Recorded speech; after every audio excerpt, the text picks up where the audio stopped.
People don't really talk about the emotional side, what it does to your psyche enough.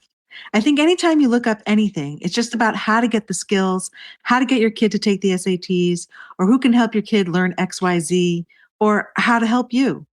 It's very academic focused. I don't think anyone talks about the mental side of it enough. And I've actually looked for that. Sarah Smith.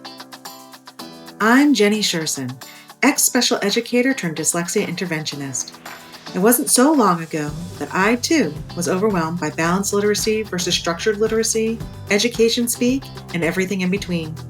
Fast forward after many, many hours of self-driven education, and you'll see I've built a thriving dyslexia practice helping students from age 6 to 18. My specialties? Working with a quote-unquote difficult, almost always 2E, student, and breaking down the complexities of dyslexia into everyday language strategies and action steps.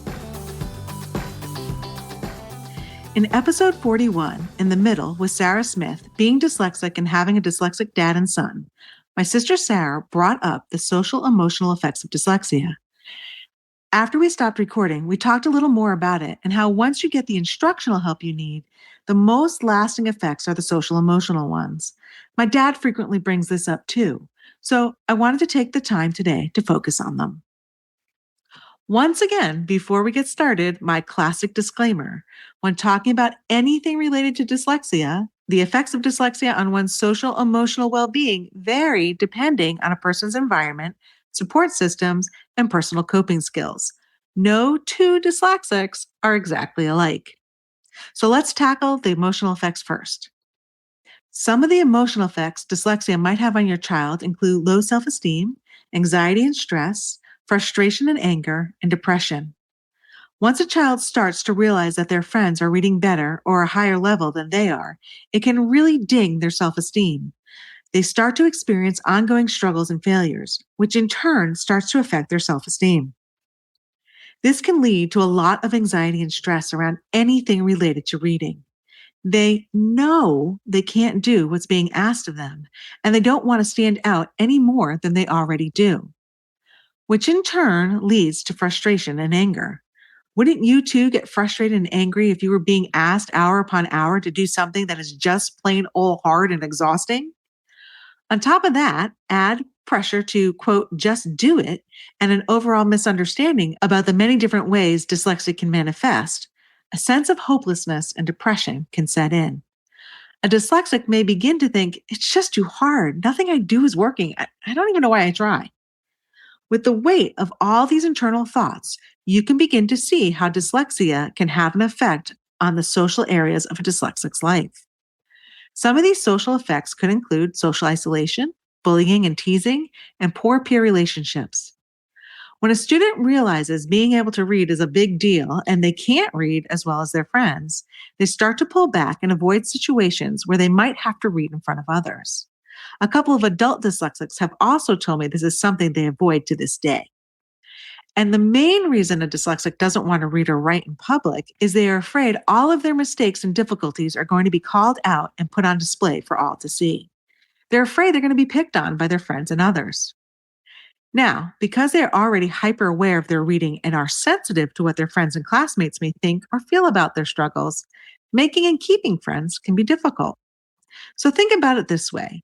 A dyslexic is already not feeling great about their reading skills, is afraid they're going to be bullied or teased, and so now they have to hide their reading struggles from others, which makes it really hard to trust others with their, quote, secret and to make and keep friends. Some of the ways we can help the dyslexics in our lives handle the social emotional effects are to help them come up with positive coping strategies, build upon their innate strengths and talents, and create strong support systems around them. For example, a great coping strategy would be integrating voice to text into their everyday life when they write, create lists, or send text messages. Finding and building a strength or a talent, think about how many actors we know are dyslexic, can help them build their self-esteem and confidence. It won't take away their reading difficulties, but it'll help balance out the overall bad and good in their lives. And I'm a believer that everybody, not just dyslexics, need good support systems around them. For a young dyslexic, think supportive family members, understanding and patient teachers, or even a counselor or youth group leader. A little support, understanding, and patience can go a long way. And finally, if you and your child are really struggling to manage the social emotional effects of dyslexia, consider working with a therapist or clinical social worker. There are some amazing therapists and clinical social workers out there whose support can not only help you and your child, but the entire family. If you have any further questions about dyslexia, please feel free to sneak into my inbox. I'd also love your input. What would you like to hear from me in the future? Is there a topic I haven't covered yet you really want to learn more about? Or do you have a pressing need and you're not really sure how to handle it or move forward? Send me a DM on Instagram or drop me an email at jenny@literacyuntangled.com. That's JENNIE at literacyuntangled.com. I can't wait to hear from you. Until next time, bye-bye. I hope you enjoyed this episode of Literacy Untangled. If you loved this episode as much as I did, head on over and rate and subscribe so you never miss an episode.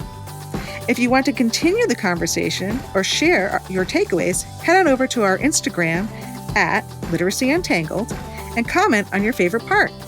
I can't wait to hang out with you again soon. Bye.